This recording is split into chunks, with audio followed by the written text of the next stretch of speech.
Hello friends, how are you? कैसे हैं आप लोग?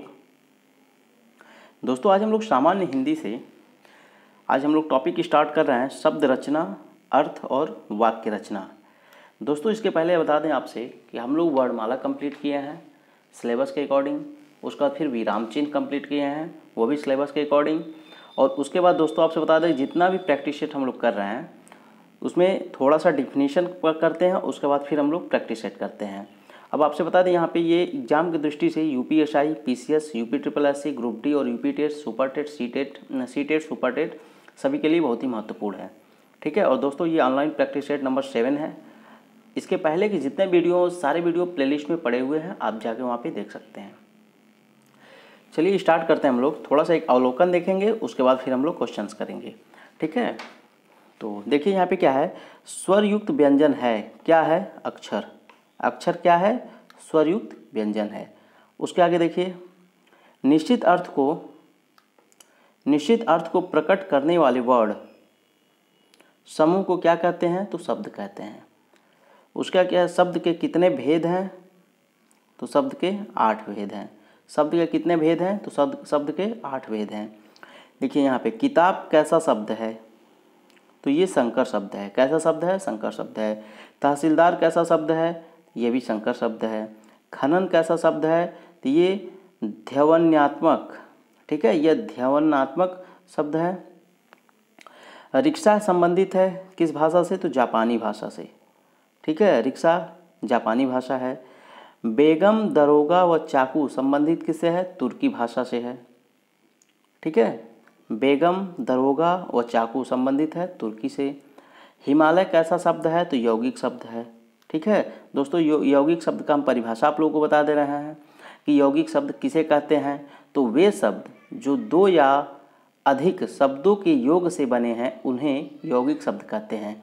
जैसे हिम, धन, आलय, जैसे एग्जाम्पल में आप लोग देखे हैं, हिमालय है ना, तो इसको हम लोग हिम, धन, आलय कर देंगे। हिम, धन, आलय। ठीक है, हिमालय हो गया। जैसे सेम एक और एग्जाम्पल आप नोट कर लीजिए इससे। ठीक है, यौगिक से प्रधानमंत्री जैसे है ना, तो यहाँ पे प्रधान प्लस मंत्री। ठीक है, प्रधानमंत्री हो गया, तो यह भी यौगिक शब्द है। हिमालय और प्रधानमंत्री ये यौगिक शब्द हैं। एग्जाम्पल हमने दे दिया आपको। ठीक है, चलिए आगे चलते हैं। पीताम्बर, पंचानन व रावण कैसा शब्द है? पीताम्बर, पंचानन व रावण कैसा शब्द है? तो समास रूढ़ है। समास रूढ़ किसे कहते हैं? आप लोग नोट करना हो तो नोट कर लीजिए, जितने भी हम परिभाषा बता रहे हैं। समास रूढ़ क्या है? सामासिक शब्दों में कुछ भी शब्दों का अर्थ रूढ़ हो गया है, उन्हें समास रूढ़ शब्द कहते हैं। जैसे दशानन, तो उसका दशानन का अर्थ 10 मुख वाला है, परंतु यह शब्द केवल रावण के लिए प्रयुक्त होता है। और पीताम्बर, नीलकंठ और क्या कहते हैं, पीताम्बर, पंचानन और रावण, ठीक है, ये प्रयुक्त होता है। पंचानन आदि शब्द समास रूढ़ के लिए प्रयुक्त होता है। ठीक है, पीताम्बर, पंचानन और रावण शब्द समास रूढ़ के लिए प्रयुक्त होता है। उसके आगे देखिए क्या है, अत्यंत, निर्वाह में क्रमशः कौन सा उपसर्ग निहित है? अति, निर। ठीक है, कौन सा उपसर्ग है अत्यंत और निर्वाह में? तो इसमें है अति और उसमें है निर्वाह में है निर और अत्यंत में है अति। ठीक है, ये उपसर्ग पहले लगता है। ठीक है ना, तो उपसर्ग पहले लगता है, तो वो इसीलिए मतलब इसमें अत्यंत में अति, धन, यंत। ठीक है, दोनों प्लस करके अत्यंत हो जाएगा। ठीक है, सेम ऐसे ही निर्वाह का निर होगा, उसके बाद फिर प्लस वाह होगा, तो फिर दोनों मिला के। तो देखिए दोस्तों, अब हम लोग स्टार्ट कर रहे हैं उपसर्ग। ठीक है, उपसर्ग कितने हैं? तो 3 हैं। कौन कौन से हैं? पहला संस्कृत, दूसरा हिंदी और तीसरा उर्दू। ठीक है, कितने उपसर्ग हैं? 3 उपसर्ग हैं। कौन कौन? संस्कृत, हिंदी और उर्दू, ये तीनों उपसर्ग हैं।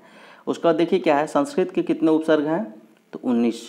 हिंदी उपसर्ग में कितने उपसर्ग हैं? हिंदी तो 10, और उर्दू के कितने उपसर्ग हैं? तो 19 है।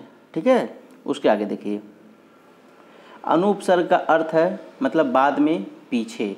ठीक है, तो ये संस्कृत उपसर्ग में आता है। ये किस में आएगा? संस्कृत उपसर्ग में। ठीक है, उसके बाद देखिए सु उपसर्ग का अर्थ क्या होता है? तो सु उपसर्ग का अर्थ होता है अच्छा, सुंदर, सहज। ठीक है, तो ये किस में आता है? तो ये आता है दोस्तों आपका हिंदी उपसर्ग में, ये आपका हिंदी उपसर्ग में आएगा। ठीक है, और बा शब्द संबंधित है तो उर्दू उपसर्ग से। ठीक है, अब देखिए अध उपसर्ग संबंधित है तो हिंदी उपसर्ग से। और लुटेरा ठकुराइन में क्रमशः प्रत्यय है, कौन सा है? तो एरा और आइन। ठकुराइन का होगा आइन और लुटेरा का होगा एरा। ठीक है, ये प्रत्यय जो लास्ट में जुड़ा रहता है। ठीक है, प्रत्यय का आप परिभाषा नोट कर सकते हैं, हम बोल दे रहे हैं आपको। ठीक है, प्रत्यय का मतलब होता है, प्रत्यय की व्युत्पत्ति पहले नोट कर लीजिए, प्रति धन अय बराबर प्रत्यय, अर्थात बाद में चलने या लगने वाला शब्द।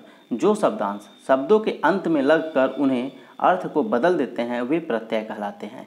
प्रत्यय अविकारी शब्दांश हैं जो बाद में जोड़े जाते हैं। जैसे कि एग्जाम्पल में आप लोग नोट कर लीजिए, जैसे क्या होता है, लिख शब्द में आवट जोड़ा जाता है तो लिखावट हो जाता है। ठीक है, प्रत्यय के जुड़ने से अधूरे शब्द पूरे हो जाते हैं और प्रत्यय का विधान धातु से होता है। मतलब प्रत्यय का जो विधान है वो धातु से होता है। प्रत्यय से जैसे एक और एग्जाम्पल हम आपको बता रहे हैं, सब्जी प्लस वाला। ठीक है, अब यहाँ पे जगह नहीं है दोस्तों, ऐसे आप लोग ध्यान से देख लीजिएगा, सब्जी प्लस वाला। ठीक है, क्या होता है? सब्जी वाला। ठीक है ना, तो वही चीज़ है, प्रत्यय शब्द जो लास्ट में लगता है और शब्द का अर्थ बदल जाता है। चलिए उसके आगे देखते हैं हम लोग। उसके बाद हाँ ये है हम लोग का, जिस प्रत्यय से बने शब्दों में कर्ता को बोध हो वे कृतवाचक कृदंत कहलाते हैं। क्या कहलाते हैं? कृतवाचक कृदंत कहलाते हैं। उसके आगे देखिए, जो प्रत्यय संज्ञा सर्वनाम विशेषण के अंत में लग कर उन्हें नए शब्द बनाते हैं वे तदित प्रत्यय कहलाते हैं। एक बार दोबारा देख लीजिए, जो प्रत्यय संज्ञा सर्वनाम विशेषण के अंत में लगकर उन्हें नए शब्द बनाते हैं वे क्या कहलाते हैं? तदित प्रत्यय कहलाते हैं। अब देखिए क्या है, जिससे क्षमता का बोध हो वे सदृश्यवाचक तदित कहलाते हैं। जिससे समता का बोध हो वे क्या कहलाते हैं? सदृश्यवाचक तदित कहलाते हैं। उसके आगे देखिए, उपसर्ग के अन्य नाम। ठीक है दोस्तों, इस शार्ट में सब कुछ है, आप लोगों को शार्ट में दिखाया गया है, बहुत जल्दी तैयार हो जाएगा। ठीक है, ज़्यादा इसमें डिफिनीशन नहीं दिया गया है, लेकिन लगभग इसमें सब है, आपके ज़रूरत का सब कुछ है। इसमें देखिए क्या, आदि प्रत्यय उपसर्ग का अन्य नाम क्या है? पहला नाम आदि प्रत्यय, दूसरा व्युत्पत्ति मूलक प्रत्यय, तीसरा रचनात्मक प्रत्यय। ठीक है, 3 नाम है उसके। अब देखिए क्या है यहाँ पे, बचपन, गर्मी, गरीबी, दिखावा, ये क्या है? तो भाववाचक तद्धित हैं। ठीक है, उसके आगे देखिए, मानव दानव यादव, ये क्या है? तो ये अपत्यवाचक एवं संबंध वाचक तदित प्रत्यय। ठीक है, मानव दानव यादव ये अपत्यवाचक एवं संबंधवाचक तदित प्रत्यय हैं। उसके बाद है पढ़ने वाला, दिखने वाला, लड़ाका। ठीक है, कृतवाचक प्रत्यय हैं।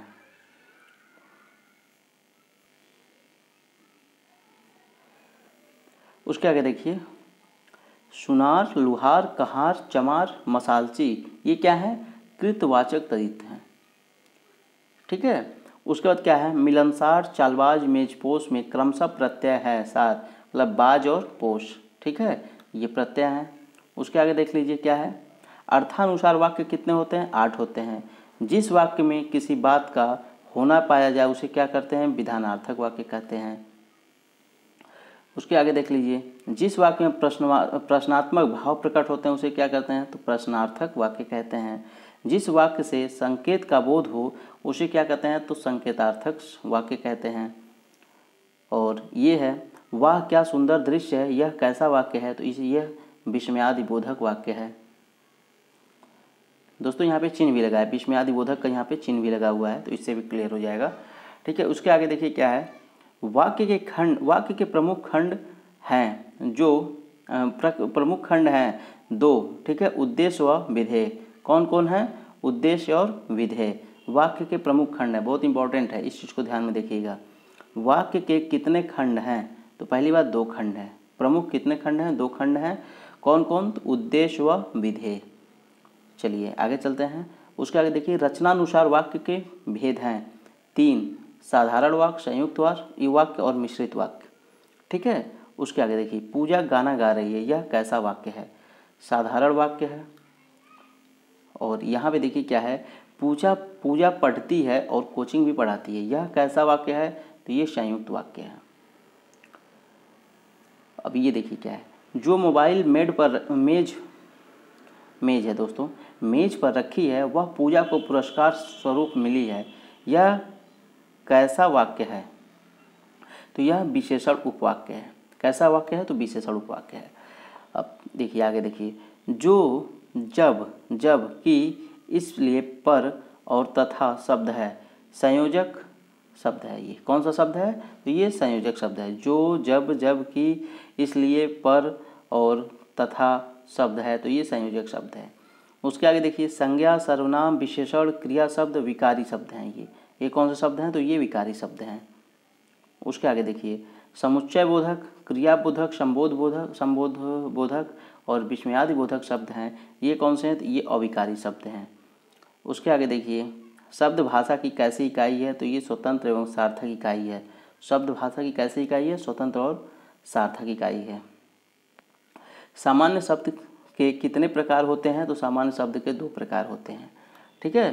तो दोस्तों इस तरह हम लोग का शार्ट एक डिफिनीशन समाप्त हुआ है शब्द और वाक्य रचना का। ठीक है। अब हम लोग क्वेश्चन करेंगे। ठीक है। पहला क्वेश्चन आप स्क्रीन पे देख रहे हैं। सदाचार में उपसर्ग कौन सा है? सत, अव और आचार। ठीक है। ऑप्शन आपके स्क्रीन पे है।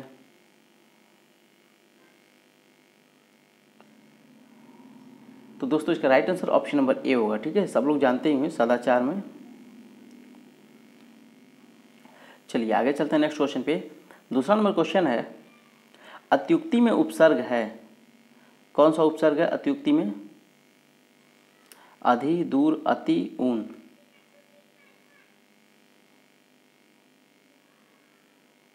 तो दोस्तों इसका राइट आंसर होगा ऑप्शन नंबर सी होगा। ठीक है। चलिए आगे चलते हैं नेक्स्ट क्वेश्चन पे। तीसरा नंबर क्वेश्चन है, समादर व संरक्षण में उपसर्ग हैं सम, प्रति, वि, उ। ऑप्शन आपके स्क्रीन पे है।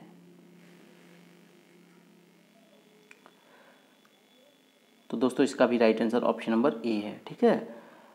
चलिए आगे चलते हैं नेक्स्ट क्वेश्चन पे। चौथा नंबर क्वेश्चन है, प्रत्युपकार, प्रतिदिन व प्रत्युपदेश में कौन उपसर्ग निहित है? वि, प्रति, नि, उ। ऑप्शन आपके स्क्रीन पे है।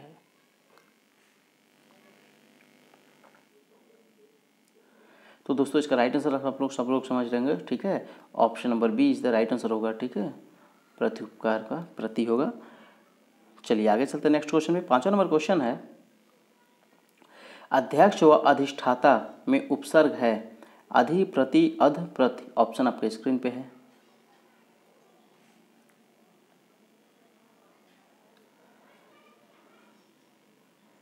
तो दोस्तों इसका right answer option number A होगा। ठीक है। अधि होगा। चलिए आगे चलते हैं नेक्स्ट क्वेश्चन पे। छठा नंबर क्वेश्चन है, निम्नलिखित शब्दों में उपसर्ग पहचानिए। ठीक है। अभ्यास, अभिमुख, अभियान, इसमें उपसर्ग पहचाना है। तो कौन सा है? अप, अध, अन, अभि। ऑप्शन आपके स्क्रीन पे है।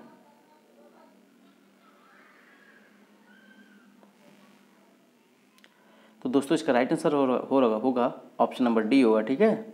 अभी होगा। ठीक है। अभ्यास का, अभिमुख का और अभियान का, इसका उपसर्ग क्या होगा?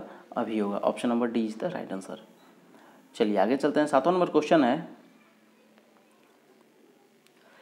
नी, परि, ऊन उपसर्ग से संबंधित शब्द पहचानिए। ऑप्शन आपके स्क्रीन पे है।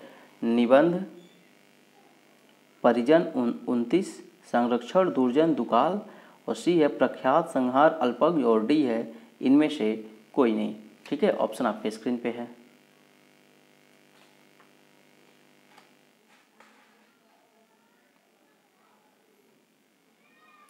तो दोस्तों इसका right answer option number A होगा। ठीक है।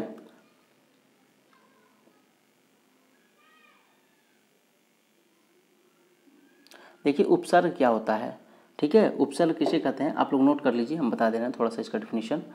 वे शब्दांश जो किसी शब्द के आरंभ में लगकर उनके अर्थ में विशेषता ला देते हैं अथवा उसके अर्थ को बदल देते हैं, उन्हें क्या कहते हैं, उसे उपसर्ग कहते हैं, ठीक है। दोबारा सुन लीजिए, वे शब्दांश जो किसी शब्द के आरंभ में लगकर उनके अर्थ में विशेषता ला देते हैं अथवा उसके अर्थ को बदल देते हैं, उसे उपसर्ग कहते हैं। जैसे पराक्रम का है परा धन क्रम, तो पराक्रम, ठीक है। और पराजय का सेम वही होगा, तो आप लोग समझ गए होंगे एग्जाम्पल के साथ उपसर्ग का, ठीक है। और प्रत्यय का हम बताया ही हैं आपको, प्रत्यय का भी दोबारा सुन लीजिए, यहीं पे दोनों क्लियर हो जाएगा, ठीक है। प्रत्यय किसे कहते हैं ये भी आप लोग सुन लीजिए। तो प्रत्यय होता है जो शब्दांश शब्दों के अंत में लगकर, इसमें था क्या, जो शब्दांश शब्दों के शुरू में लगकर, मतलब स्टार्टिंग में लगकर, और उसमें था प्रत्यय में क्या है कि वे शब्दांश जो शब्दों के अंत में लगकर उनके शब्दांश अर्थ को बदल देते हैं, वे प्रत्यय कहलाते हैं, ठीक है। प्रत्यय हैं जो शब्दों के अंत में लगकर शब्दों का अर्थ बदल देते हैं, वे शब्दांश जो शब्दों के अंत में लगकर शब्दों का अर्थ बदल देते हैं, उन्हें प्रत्यय कहते हैं। और यहाँ पे क्या है, वे शब्दांश जो किसी शब्द के आरंभ में लगकर, ठीक है, ध्यान दीजिएगा, दोनों हम इसलिए आप लोग को एक पास क्लियर कर रहे हैं, प्रत्यय और उपसर्ग, ठीक है। प्रत्यय क्या है, एक ही डिफिनीशन है, समझ लीजिए क्या है, एक ही डिफिनीशन है। वे शब्दांश जो शब्दों के अंत में लगकर शब्दों का अर्थ बदल देते हैं, उन्हें प्रत्यय कहते हैं। और वे शब्दांश जो शब्दों के आरंभ में, मतलब शुरू में लगकर और शब्दों का अर्थ बदल देते हैं, उसे उपसर्ग कहते हैं, ठीक है। दोनों आप लोग क्लियर हो गया एक ही जगह, तो option number A is the right answer होगा। चलिए आगे चलते हैं नेक्स्ट क्वेश्चन पे। 8वां नंबर क्वेश्चन है, अति का उपसर्ग अर्थ है, कौन सा उपसर्ग है, अधिक, समीप्य, पीछे और प्रकर्ष। ऑप्शन आपके स्क्रीन पे दोस्तों, ये 2003 में पूछा हुआ प्रश्न है, यूपीपीएससी में पूछा हुआ प्रश्न है।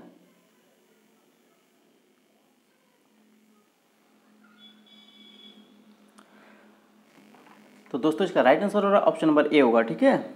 अति उपसर्ग का अर्थ है अधिक, ठीक है।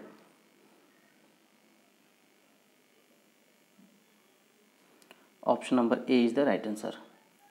चलिए 9वां नंबर क्वेश्चन है, निम्नलिखित में से कौन सा शब्द अरबी फारसी उपसर्ग युक्त नहीं है, समावय, नाकाम, हमसफर, बेधड़क। ऑप्शन आपके स्क्रीन पे है।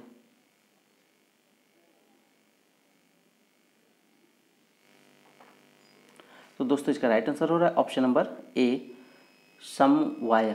समवाय क्या होता है, ये अरबी फारसी उपसर्ग नहीं है। अब ध्यान दीजिए, शब्द अरबी फारसी उपसर्ग युक्त नहीं है तो समवाय नहीं है। कौन सा युक्त है, तो नाकाम, हमसफर और बेधड़क, ये क्या है, अरबी फारसी है। चलिए आगे चलते हैं। 10वां नंबर क्वेश्चन है, हिंदी उपसर्ग युक्त शब्द नहीं है, अवान, 49, कपूत और उपमा। ऑप्शन आपके स्क्रीन पे है। तो दोस्तों इसका right answer option number A होगा, ठीक है।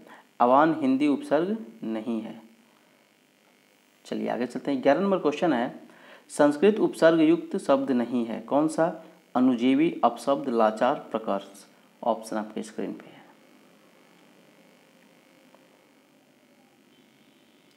तो दोस्तों इसका right answer option number C होगा, ठीक है, लाचार। चलिए आगे चलते हैं नेक्स्ट क्वेश्चन में। 12 नंबर क्वेश्चन है, निम्नलिखित में से कौन सा शब्द हिंदी उपसर्ग युक्त नहीं है, कपूत, सुशासन, संगम और आमरण। ऑप्शन आपके स्क्रीन पे है।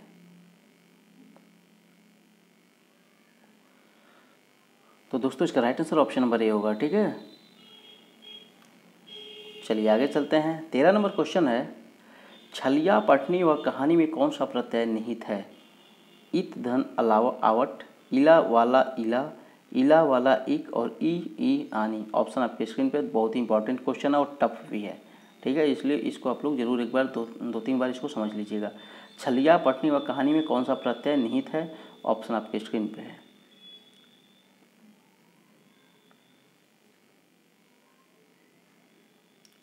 तो दोस्तों इसका right answer option number D होगा, ठीक है, इया, ई आनी। छलिया में या, पठनी में ई और कहानी में आनी, ठीक है, यही प्रत्यय निहित है। तो option number D is the right answer. चलिए आगे चलते हैं नेक्स्ट क्वेश्चन में। 14 नंबर क्वेश्चन है, चर्मकार, प्रभाकर में कौन सा प्रत्यय निहित है, कार, कर, ई, वान, अड़ी, त्व, तर।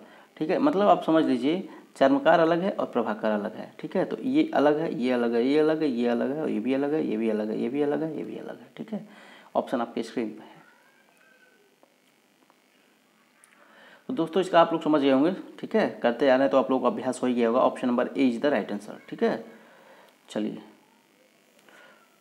15 नंबर क्वेश्चन है और लास्ट क्वेश्चन है। खिलाड़ी गमनी शब्द में कौन सा प्रत्यय प्रयुक्त है? आड़ी, ई, ता, तर, वत, हर और इला, नी। ऑप्शन आपके स्क्रीन पे है।